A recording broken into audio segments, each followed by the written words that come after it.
Does walking feel harder than it used to? Maybe you feel wobbly. Maybe you have to think about each step you take. Or even just simply don't feel as steady as you'd like to. The good news is there are 3 simple balance exercises that can help you feel more stable when walking, which in turn is going to make your walking feel easier and smoother. By the end of this video, you'll have a simple routine you can follow so you feel more confident on your feet every day. Most people think walking is all about leg strength, but actually balance plays a huge role too. If your balance is feeling off, walking is going to take more effort. It's going to feel harder than it should. But these exercises are going to help retrain your balance so that your muscles, your joints, and even your brain can keep you stable with each step. To ensure safety, one of my favorite places to practice balance exercises is actually in the corner of a wall, so you have support on both sides. You can also grab an object like a chair that's not going to move on you to offer extra stability when you're trying these new exercises. This first exercise requires you to be in what's called a tandem stance, which is one foot in front of the other. If you're new to balance, one thing I would recommend: keep your feet relatively narrow and just take a small step forwards. To make this more difficult, you're aiming for one foot in front of the other directly. This makes your base of support more narrow and forces your balance to work a bit harder. Find a stance that you feel comfortable with. Now, add in an arm swing. And the reason I like this exercise in particular is it exaggerates the arm swing with walking, adds some movement instead of just practicing balance just standing still. When you're walking, you're obviously moving. So adding movement to balance exercises can be a great way to transfer over into walking. If you feel wobbly, that is okay. But if you feel that you need to keep a hand on the chair or on a stable surface, widen your stance slightly so that way you can do it unsupported. Your weight should be relatively even between both feet. Set a timer for 30 or 60 seconds. Complete as many arm swings as you can, and then you will switch sides. Now, my other foot is in back. Get set with your balance, find a stance that works for you, and then you can add in those arm swings. If you are having difficulty with this tandem stance, one foot in front of the other, that's the stance you will use for this next one.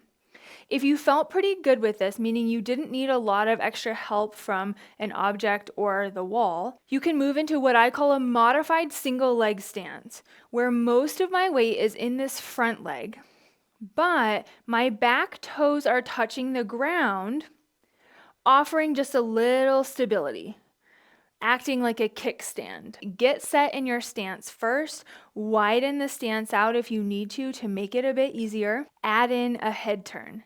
So you're looking one way and then looking towards the other. Nice and slow. This does not need to be fast. If you start to feel dizzy, don't move your gaze so far side to side. Think about looking at about a 45-degree angle and then a 45-degree angle. Essentially, you're just focusing on one thing and then focusing on another, but not necessarily giving your body enough time to stabilize.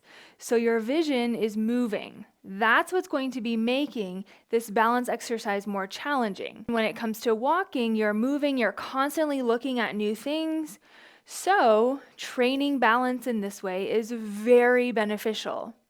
Again, setting a timer for 30 to 60 seconds on one side, and then you'll switch and repeat on the other side. This last exercise focuses on a somewhat modified single leg stance, where you're shifting your weight, say, to the left side first. Then you're moving your right leg in a heel tap, toe tap, heel tap, toe tap. So there is a brief period of time where my full weight is on this stationary leg. Toe tap, heel tap, toe tap, heel tap.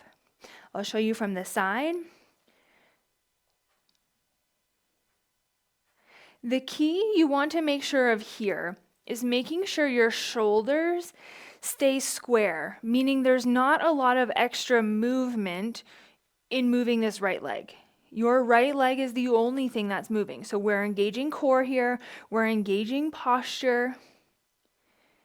Nice relaxed knee if possible, meaning try not to lock that knee out of the leg that's not moving. To make this easier, you can just simply take it into a step, just a small step forwards and backwards. This heel-toe variation, though, is beneficial in the fact that when you're walking, you are essentially supporting full body weight for a brief period of time as you're stepping. So what is this helping us do? Exactly that. Find that timer 30 to 60 seconds. See how many repetitions you can get, and then you will switch to the other side. Now, the great thing about balance that's an additional benefit is balance works the hip muscles as well.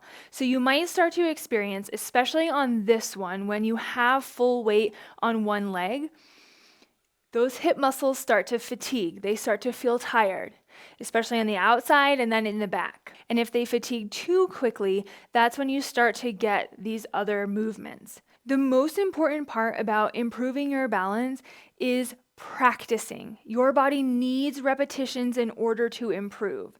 Starting with just one or all three of these exercises every other day can be a great place to start. Comment down below what exercise was the hardest for you, because I guarantee you are not alone if you're trying these exercises saying, these feel so much harder than they look. If you found this video helpful, I'd love it if you would share it with someone you know who could also improve their balance.